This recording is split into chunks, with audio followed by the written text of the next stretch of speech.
Bonjour et bienvenue dans cette nouvelle vidéo tuto SOM2M IoT. Nous allons voir ensemble aujourd'hui comment ajouter un nouvel objet, comment l'activer. Et tout ça sur le réseau LoRa. Donc je vais dans le menu Objet et ensuite je clique sur le bouton plus, Ajouter un objet. De là, je vais sélectionner le modèle d'objet qu'il me faut. On va partir par exemple sur un capteur de température, humidité et CO2. Je lui donne un nom dans la deuxième étape. Donc, je lui donne un numéro de série. Ces 2 champs sont obligatoires, mais ils sont complètement arbitraires. Vous pouvez choisir, la façon dont vous remplissez ces champs. Ça peut être intéressant d'avoir une stratégie de nommage des objets. Vous avez des champs supplémentaires qui vous sont proposés, comme la référence ou le nom de l'équipement, qui vous permettent de filtrer un peu plus en détail vos objets.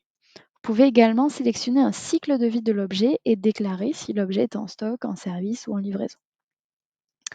On peut aussi également ajouter un groupe d'objets si on en a créé auparavant. Dans l'étape suivante, l'étape 3 de localisation, on a la possibilité de ne pas sélectionner de localisation. Notre objet ne doit pas être localisé. De sélectionner une localisation manuelle, c'est-à-dire en saisissant une adresse. Hop. Ou bien automatiquement.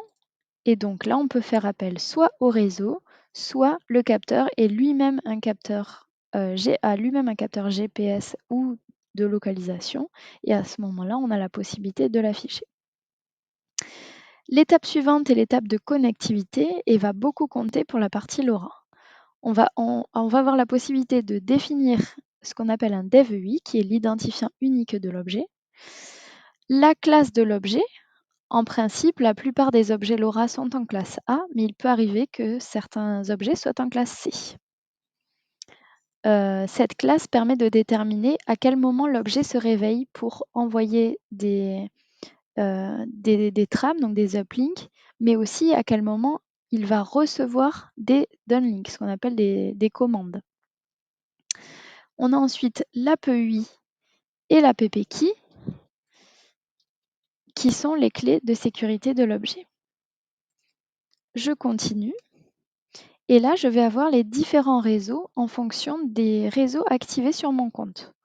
Donc, de mon côté, j'ai le choix entre plusieurs types de réseaux. Je vais choisir le LoRa par Synox, qui est un réseau LoRa privé pour Synox. On a aussi les réseaux opérés ObjNews et LiveObject d'Orange.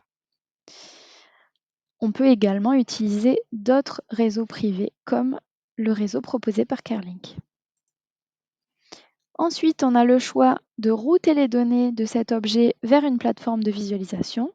J'ai évidemment choisi SODataVis, mais vous le savez, vous pouvez avoir la possibilité d'envoyer vos trames vers d'autres superviseurs. Je valide et à ce moment-là, mon objet va être provisionné sur le réseau que j'ai sélectionné. À partir de ce moment-là, l'activation de l'objet est lancée et je vais donc lancer l'activation également de la facturation de cet objet.